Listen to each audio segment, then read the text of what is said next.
itself is just a consumer solution to the tobacco problem. It's nicotine replacement at its core, so that people can move from an addiction to cigarettes into a safer alternative, so that they don't have to stop cold turkey and try to fight that. They can just move into something that's a little bit healthier. So I know you guys research this and you base a lot of things on. What kind of research, what kind of things go into knowing that this is actually a better alternative, studies and things like that? Well, there's been a lot of stuff come out from the German Cancer Research Institute. Harvard University has done some studies, the Mayo Clinic, the London Cancer Research Institute, London College. We stay on top of all of that just so that we can stay at the forefront of knowledge.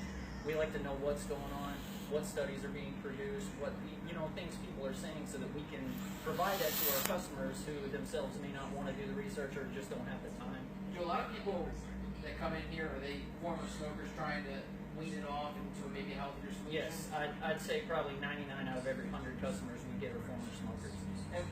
And so they come back a couple months later. What are they saying to you? What do they say after they've experienced this? I'd say the biggest thing is just general, feeling of health.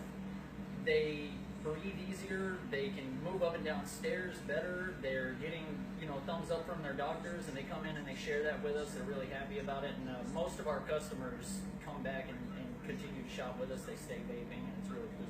One of the most recent studies that just came out, and you read the reference from Harvard, came out with a different opposing study saying that some of the flavors may contain something that can be harmful and relative to the lung disease, saying that it might not be as safe as everybody thinks. What do you guys say to that? Because I'm sure you get all these studies that say, well, this is a new product, this is something new, it's something that's not been tested. What do you guys say to that?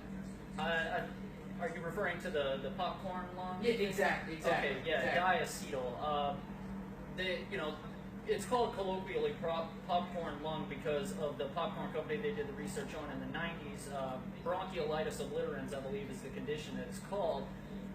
They're saying, that the diacetyl is linked to popcorn lung, and the Harvard study goes on to elaborate on that. But what the study seemed to omit was the fact that diacetyl is present in cigarettes, in most tobacco products, and has been for the past 50 years.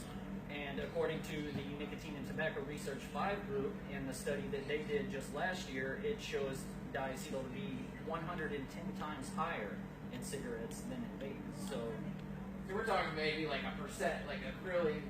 We're talking about like a huge, difference between tobacco and, traditional vaping. It still actually is considered under the, the FDA's reliable amounts. What's it called? GRAS? Generally regarded as safe. So, it's the juices that may or may not have it are still considered low amounts, and according to the studies that were, I noticed, omitted in that article, it's still less than cigarettes, so I'm wondering why we're talking about it. Yeah, exactly. So, people don't understand, you guys, like you said earlier, you guys keep up with this stuff. You knew exactly what I was talking about. Oh, yes. If I went out and asked 50 people, they probably couldn't tell me exactly what you told me. Why is it important for a shop like this to maybe be abrupt to that stuff? Because I'm sure you have people come in here with some concerns and maybe kibosh some of those concerns for those people that it's important for us to stay on top of it because the vape shop itself is sort of a community unit. These local shops, these people are coming in to get information on vaping. They may have done a little bit of research themselves, but there's a lot of stuff out there.